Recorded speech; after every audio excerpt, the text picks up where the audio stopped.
उस्ताद को ये तरीका बताया गया।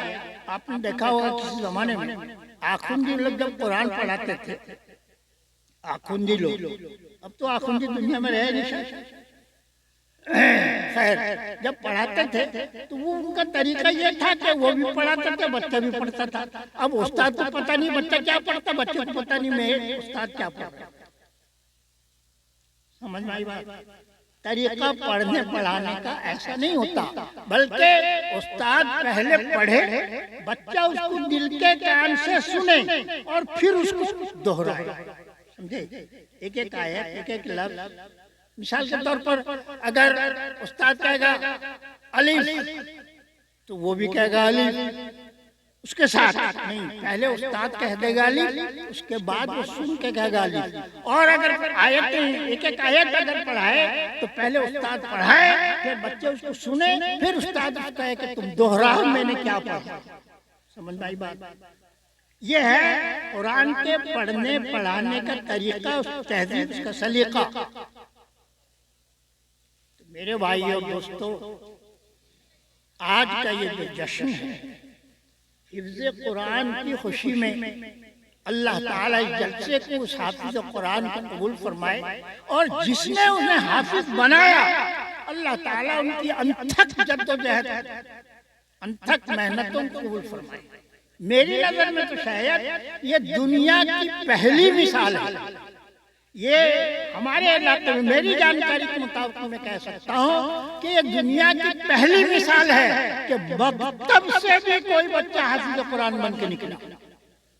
मदारिस से तो निकलते थे, मदारिस से बच्चे हुफ्फाज़ किराम निकलते थे, निकलते हैं, निकलते रहेंगे। अब इंशाल्लाह मकतब से भी निकला करेंगे अगर इसी तरह मौलाना अमीर हसन साहब के जैसे उस्ताद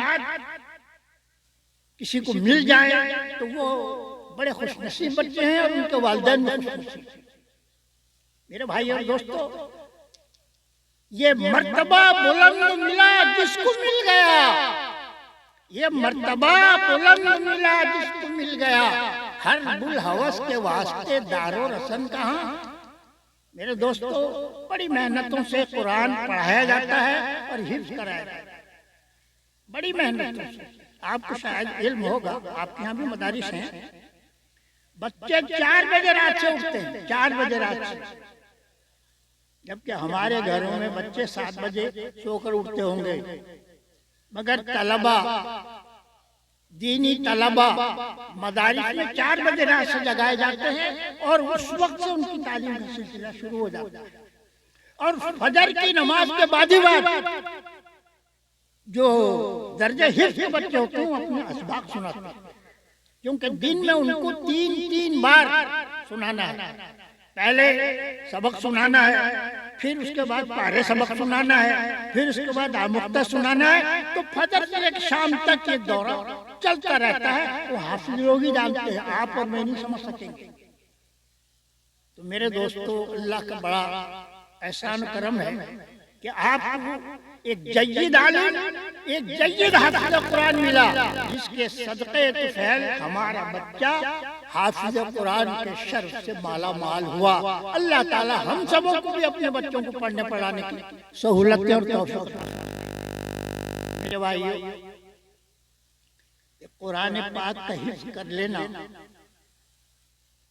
कोई अगर डींग मारने लगेगा क्या बड़ी बात, क्या बड़ी बात। मेरे भाइयों, कोई दुनिया में ऐसी मिसाल पेश कर सकता है कि कुरान पाक के अलावा दुनिया में किसी भी मजहब की कोई भी किताब, किसी मजहब की कोई किताब आज तक किसी ने दावा किया है कि मैंने इसको अव्वल से लेकर आखिर तक ज़बानी याद कर लिया? सुने कभी? अरे कभी सुने कि कोई तौरात का हाफिज हुआ हो, इंजील का हाफिज हुआ हो, ज़बूर का हाफिज हुआ हो, सुफ़ाए इब्राहिम का हाफिज हुआ हो? कोई नहीं। और ये इजाज़ है कुरान पाक का, ये मौजज़ा है कुरान पाक का कि जब बच्चे मेहनत करते हैं, उस्ताद मेहनत करते हैं, तो अल्लाह ताला उनके दिलों में जमा देता है, बसा देता है, बिठा देता है। मेरे दोस्तों, ये मामूली चीज नहीं है, ये खिलौना नहीं है। इसीलिए आप और हम जब कुरान खोलते हैं ना, पहला पेज जो अभी शुरू नहीं हुआ है, पहला पेज ऊपर का हिस्सा सफ़े अव्वल पर लिखा रहता है ला यमस्सुहु इल्लल मुत्तहरून, है कि नहीं? अरे देखे नहीं, ऐसा बैठे कैसा ढकाना लिए बैठे हैं? अरे देखे नहीं क्या? अरे पढ़े नहीं ला यमस्सुहु इल्लल मुत्तहरून लिखा हुआ है। क्यों लिखा है? इसलिए लिखा है कि कुरान पाक को छूने से पहले तुम अपने आप को इस काबिल बनाओ कि तुम छू भी सकते हो कि नहीं। तुम छू सकते हो कि नहीं, पहले अपने आप को इस काबिल बनाओ। और काबिल कब बनेगा? जब आप पाक साफ होंगे, यानी आपका बदन पाक होगा, कपड़े पाक होंगे, तभी आप उसको छू सकते नहीं हैं? आपको याद होगा हज़रत उमर रज़ियल्लाहु ताला अन्हु का वाक़या, जब मार धाड़ करने के लिए अपनी बहन फातिमा के घर घुस गए और वो अपने उस्ताद से शौहर और बीवी दोनों कुरान पाक पढ़ रहे थे। सब जानते हो ना? नहीं जानते? सब जानते। तो जब खूब पिटाई ठुकाई हो गई, लहू लुहान कर दिया उन्होंने अपनी बहन और बहनों को, पूछा तो क्या पढ़ रही थी? कहा कि मैं कुरान पाक पढ़ रही थी। ना दिखा मुझे दिखा, दे मेरे हाथ। क्या आपकी बहन ने हमारे फारूक जैसे जलाली शख्स के डर से कुरान पाक उनके हाथ में दे दिया? अब क्या मुसलमान जानते नहीं ना क्या? सब बैठे गूंगे तरह, गूंगे पीर दस्तगीर बैठे हैं। दिया था? क्यों नहीं दिया? क्यों नहीं दिया? इसलिए कि कुफ्र की निजासत, कुफ्र की निजासत, नापाकी, गंदगी उनके रगो रेशे में समाई हुई। और डंके की चोट कहा कि उमर तुम मुझे पीट सकते हो, मार सकते हो, लहूलुहान कर सकते हो, मगर ये भी याद रखो जो खून तुम्हारे बदन में है वही खून मेरे बदन में भी है। जो खून तुम्हारे रगों में दौड़ रहा है वही खून मेरे बदन में भी दौड़ रहा है। ये हो नहीं सकता कि मैं कुरान पाक को तुम जैसे नजीस और नापाक गंदे इंसान के हाथ में दूं। मामूली बात नहीं है कि आपकी बहन पिटाई छिटाई के बाद भी ये बात कैसे? ये एजाज है कुरान पाक का, ये अजमत है, अहमियत है कुरान पाक का कि इसे कोई नापाक छू नहीं सकता। बाबा ने तो डंके की चोट कहा कि मैं उस वक्त तक आपके हाथ में इस कलाम पाक को नहीं दे सकती जब तक कि आप अपने आप को गुस्ल करके पाक साफ न करें। समझे ना?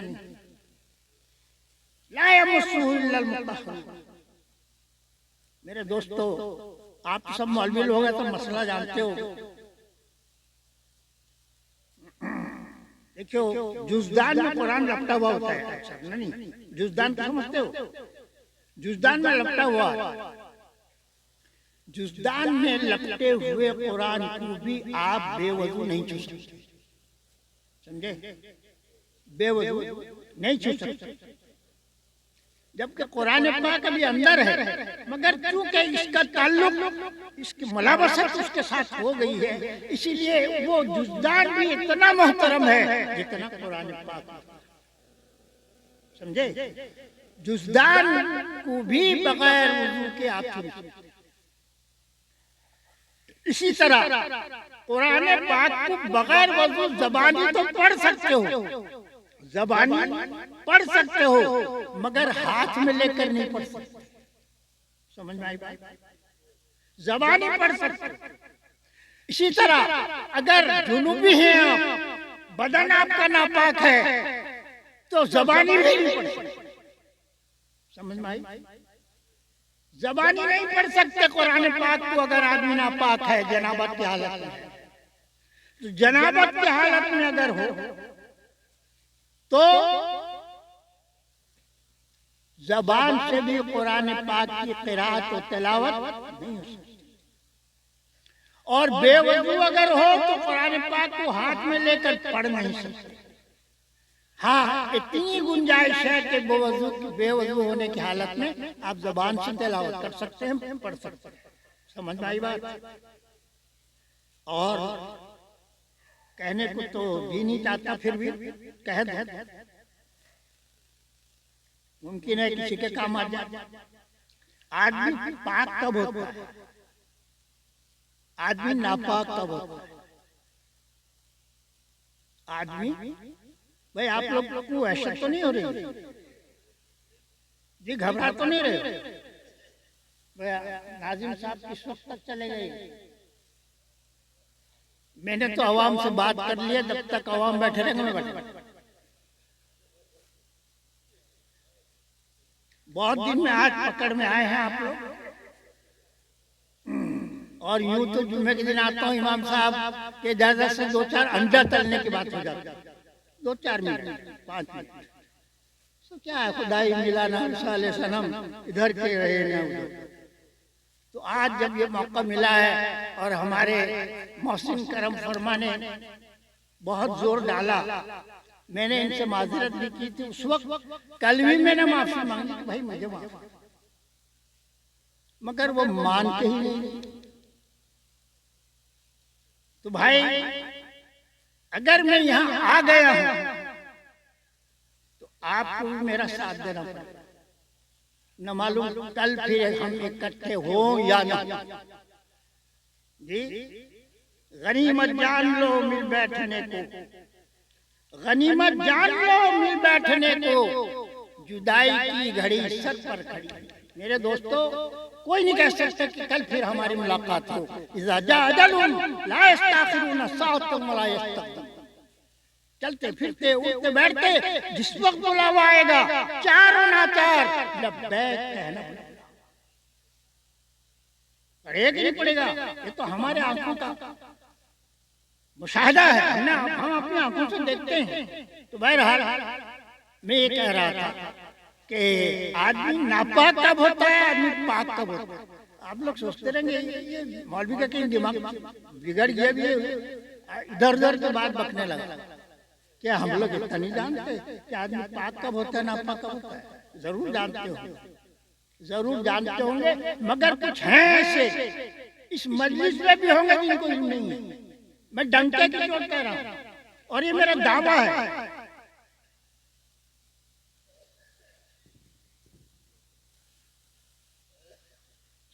एक जगह एक शख्स पहुंचे, एक मस्जिद में इमाम साहब के कमरे में, समझे नहीं, इमाम साहब के कमरे में पहुंचे, मुलाकात हुई, सलाम अलैक के बाद खैर आफियत मालूम करने के बाद उस शख्स ने क्या खासा परेशान है, सलाम कलाम के बाद उसने कहा कि मैं, आप इमाम साहब हैं ना? हाँ, मैं ही इमामत करता हूँ। मैं आपके पास इसलिए हाजिर हुआ हूँ कि आपसे एक दो बात दीन की सीख लो और मसले मसाइल की बात पूछो। समझे? आजकल मसले मसाइल की बात कई लोग जाके पूछते हैं, डर। अगर सुनेंगे तो गले पड़ जाओ, अगर सुनेंगे तो गले पड़ जाओ, अमल करना पड़ेगा। उससे बेहतर है कि न सुने, जैसे थे वैसे रहे। तो बहरहाल उस शख्स ने, बात कहां से चली थी आप लोग याद रखेंगे, तो उन्होंने कहा कि इमाम साहब मुझे ये बताइए, भाई जो लोग इमाम हैं वो बुरा ना माने, मैं वाकया बता रहा हूँ, ये बनावटी बात नहीं है, ये मुशाहिदे की बात है।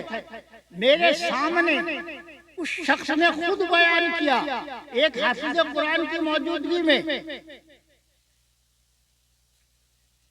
तो इमाम साहब से पूछा, इमाम साहब ये बताइए कि आदमी नापाक कब होता है? आदमी नापाक कब होता है? तो भाई अगर पेशाब आपको बदन में लग जाए पेशाब बदन में लग जाए या गिलाजत बदन में लग जाए तो क्या आदमी नापाक हो जाता है? हो जाता है क्या? उसको अगर धो दिया जाए, जहाँ पेशाब लगाओ जाए को धो दिया जाए, जहाँ पाखना लगाओ जाए को धो दिया जाए, तो आदमी का बदन पाक हो गया। नहीं।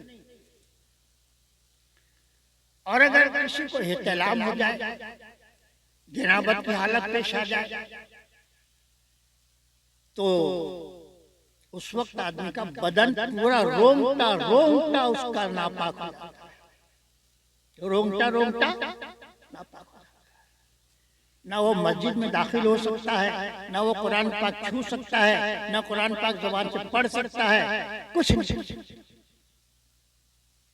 मगर हाँ, साथ साथ ये भी याद रखें कि तस्बीहात पढ़ सकता है,